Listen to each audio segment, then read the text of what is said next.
જય દ્વારકાથી, જય જવાન, જય કિસાન. જો મિત્રો, આજે આપણે જીરામાં પાણી છાંટવાનું હાલે છે.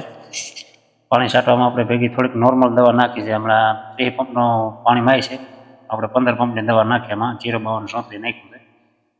લગભગ આપણે 70-75 દિવસ થયા છે જીરાને. અને હવે આમાં કેટલી વાર પાણી છાંટવું એ તમે મને જરાક કહેજો. અને આપણા વિડીયો જોવા માટે લાઈક, શેર અને સબસ્ક્રાઈબ કરતા રહેજો. અને આપણા પેજને ફોલો પણ કરજો.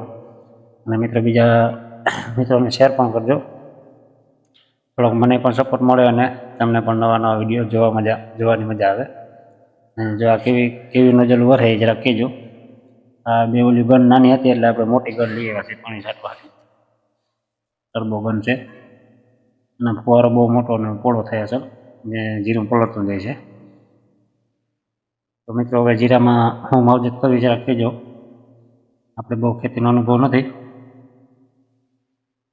જો આવી રીતના આપણે પાણી છાંટવાનું હાલે છે જીરામાં. અને લગભગ 1000 ફૂટ આપણે સાહ લાંબો છે. એમાં આ હેઠે સામે હેઠે ફૂગન શિયાર ક્યારામાં આપણે ટાંકો ખાલી કરવાનો છે. જય જવાન, જય કિસાન.